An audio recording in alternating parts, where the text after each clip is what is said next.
Hey, Great Grand Rising, everyone. Great Grand Rising. I'm glad that you are here again today. My second video for the day. Trying to catch up with all the things that are going on. I've been leaving this one for a little bit, and it is the fact that how can I say it?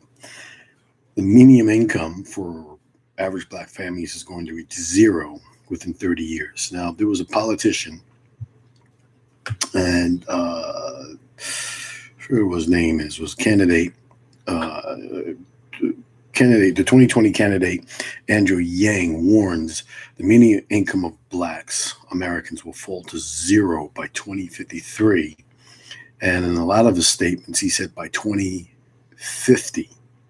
So Young says that I'm running for president because I can see a tidal wave coming very, very clearly. We are entering an age of AI, artificial intelligence.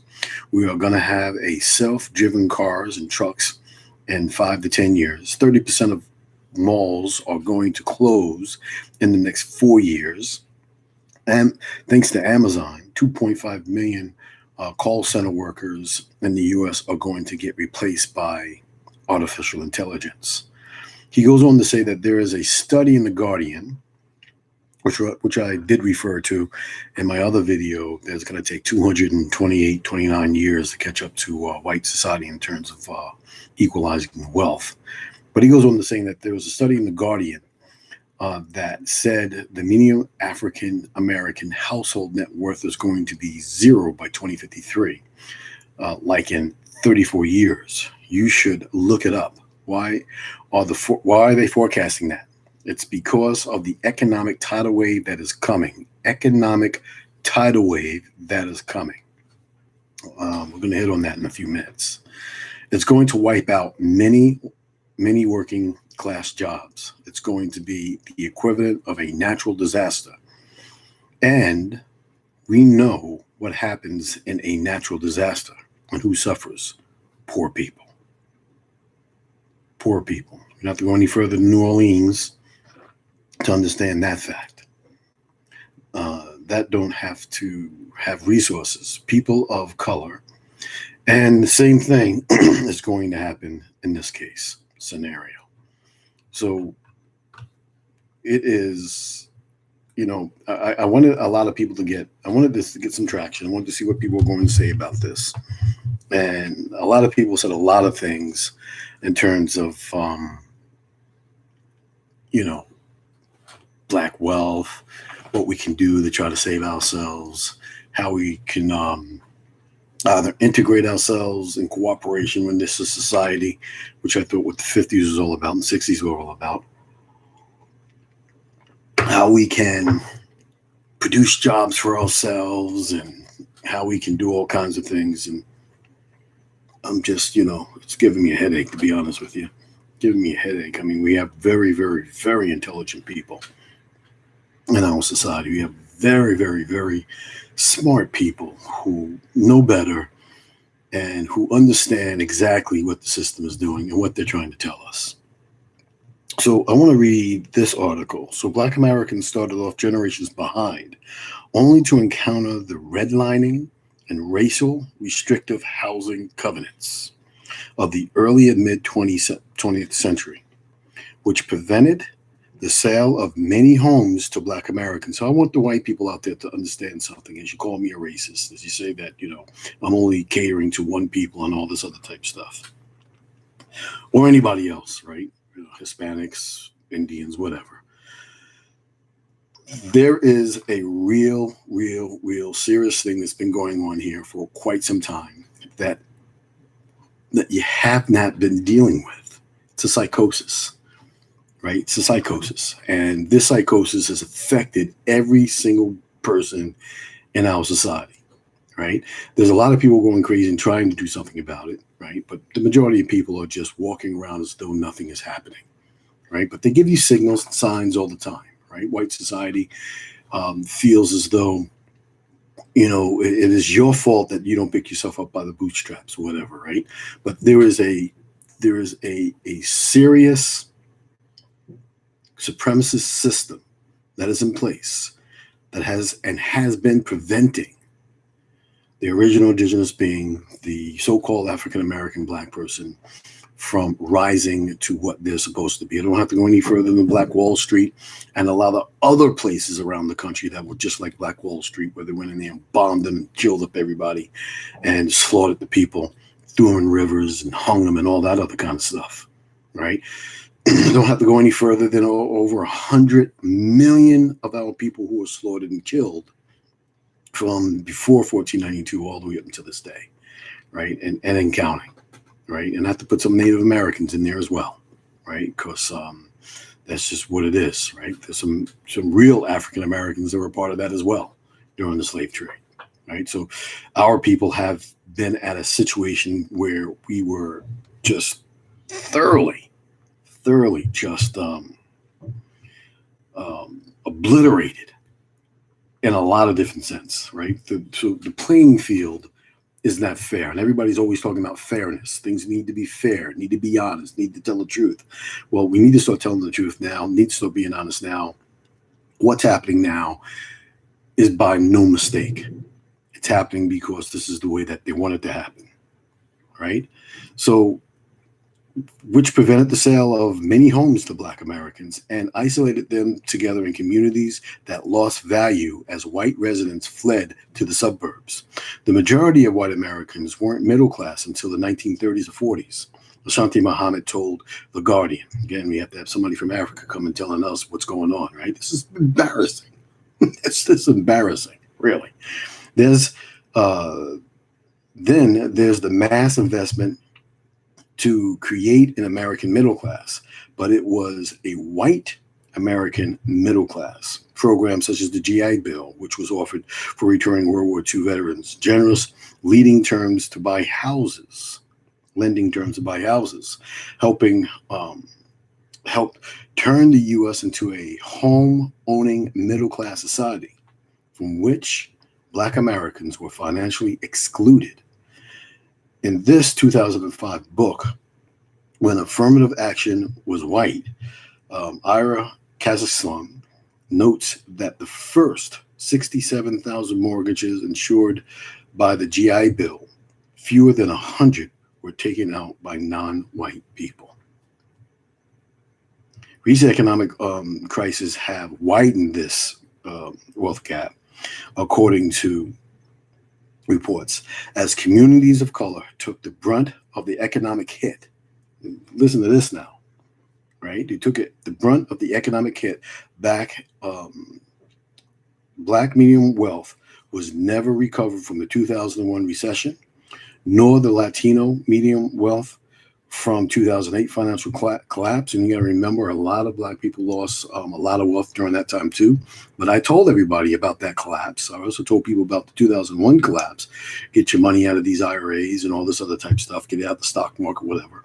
Save yourself. A lot of people listened. A lot of people didn't. A lot of people lost their money. I did not, thank God. And put myself in very, very, very stable terms. The white median wealth, on the other hand, was left unaffected in 2002 and began rebounding just 2 years after the speculative housing bubble began to implode. Unfortunately, home values didn't come back in the same way in the Black communities when things happened, said Arthur Saunders Renner, a financial coach and advisor in Baltimore, Maryland, where about 95% of her clients are Black. Read this a little bit more. One of the things Asante-Muhammad and his co-authors found extremely important was focusing on inequality of wealth as opposed to income, because they felt it was more accurate test of the middle class status. And when they found out, what they found out with that is that even though we're working, getting a middle class income, a lot of people are doing well financially, but we have accumulated just as much wealth as a high school dropout, a white person high school dropout. And in a lot of cases, a white high school dropout has a better chance of landing a job than somebody who has a bachelor's degree, master's, or even a doctorate's. And that's just the pure facts. It's just what it is. And everybody's talking about all kinds of things and what they can do to, capitulate the system, work within the system. and to get better in the system. So here at ENA, here what we do is we talk about how to re-establish ourselves in our community with small NGOs and create a fishburne network around the whole entire country in order for us to be able to start establishing our own economics, establishing our own education system, establishing a redevelopment of our governmental affairs and our leadership so that we could be represented better, and establishing our own mindset of just taking care of us, right? So the first thing we have to do while we have the time to do it is invest in ourselves and make sure that we are reestablishing ourselves and making sure that we as a being of people in this country don't get caught on that short end, which we're getting caught right now. Understand, they have written us off. They have written the Black American people off in the American economy and in the world economy because they have absolutely no respect for you whatsoever. No respect for the Black community. Now, if I'm wrong, I want people out there who are white or whatever to make comments down below. I'm leaving the comments open on this one. Make some comments and let me know. If I'm totally wrong, then I'm totally wrong. But I believe that I am right. I believe that there's only one way that we are able to resurrect ourselves, the Black community in the United States, and that is to reestablish our communities. We have to reestablish our communities. We have to reestablish our mindset. We have to reestablish our youth. We have to reestablish our soul. We have to reestablish our spiritual beliefs. We have to reestablish the way that we are represented in this government and any other government around the face of this earth. We have to reestablish ourselves in terms of who we are as beings of people. And this is the only way that we're going to be able to offset what is coming. Now, that political leader said that there's a tsunami coming, and there is a tsunami coming. It's going to be bad. It's going to be bad. It's going to be bad for white folks. It's going to be terribly bad for Black folks because that's what's going to wipe us out.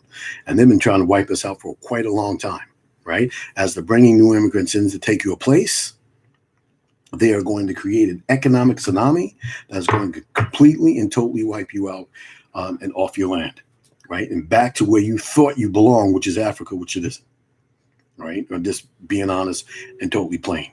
Right, which it isn't. So appreciate all the people that are here right now. So I'm going to do a lot of these videos really early because this is really early again too.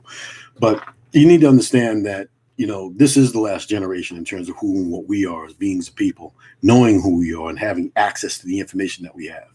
And if we don't do what we have to do right now in terms of bringing us all together under one flag, you can have as many banners as you want, right? But we as a collective have to come together as one being of people so that we can represent ourselves the face of this world, right? And all these other institutions, political institutions around this world, in order for us to be saved, in order for us to be able to move forward, right? So there's no movement here. The only movement is a moving forward process and keep on moving regardless of who wants to come or not, right? So my encouragement is, if I was running for president right now, maybe I should. Maybe I should run for president. Maybe I should say I'm running for president. And this is my platform, is to make sure that every single community in the United States that is a so-called Black indigenous community is represented in the proper way, right? And to organize it in that way. And to make sure that we have our own great grand council, Congress, so that we can meet and then we can be able to decide as a collective people what is the best thing for all of us and nobody being left out of the process. So this is what I wanted to say. This is going on 4 minutes longer than I expected, but the median income of Black people in 30 years, 29 years, 0. And they've already written you off. Remember, most counties, cities, state, federal governments have a plan for 25, 30 years built out. And when they see that, they know that you have absolutely no wealth. Right now, you're worth 1.6 trillion. Taking away taxes and all that other type of stuff, you're still worth about 1.1 trillion. We need to take our money, invest it in ourselves and people that are trying to do things to organize your community and make sure that you're doing things that way, right? So there it is. I wanted to get this video out, wanted to make sure that people have an understanding of what they really need to do, and that is to reorganize their community and the framework upon which Anna is suggesting. And again, every community is different, but you need to re-solidify, re-establish yourselves as beings of people and making sure that you're getting out there and doing that. We will come out there and help you and do whatever needs to be done. This is the service that we provide. This is what we do. And we're going around speaking around the country and trying to do exactly that. And that's what's happening. Slowly but surely, it's coming together. So we want to be able to offset the biggest tsunami, the biggest catastrophe that's getting ready to come in our modern era, which is the final one that's going to wipe us off the map and make us absolutely nothing in our own country. There's not much more to say than that, other than I have a lot of good feelings about the good days that are coming. I have a lot of good feelings about the great leadership that is developing and that is here. I have a lot of great confidence in the people of us as beings of people. I have a lot of great and great gratitude for everyone out there who is now coalescing and coming together and doing what needs to be done as us, as beings of people. I feel great and positive, and I feel encouraged because there's a lot of things that are showing a lot of contrast. And that contrast is great because you know exactly who and what you are, where you're coming from, what you have to do, what you have to deal with. So you can only feel good about those things. And I feel good about all the people that I'm meeting right now that are really pledging to try to do something, whether they're doctors, lawyers, attorneys, real estate agents. There's a lot of people that are out there, and I love it. And I believe that we're going to do good. And I believe that all of these things that are coming now, the universe is trying to tell us, right? If you want to call us spirit guides, you want to call them the source, you want to call it your angels, they're trying to tell us all of these good things that we're up against so that we as a collective can come together, because one person by themselves can do great things. Two people together can do anything. Three people together, miracles can happen. And if we're all doing this together as a collective, we are just one great, powerful force that cannot be stopped by anybody. And that's where I'm coming from, right? Believe in yourself, believe in your community, believe in your family, believe that things can happen, right? Because they are happening and it's already been done. We just have to just move into it. That's all we have to do. You guys have a great day. Have a great night. Love you guys. And thank you, everybody, for participating. And I'll talk to you guys very soon. Peace be with you all.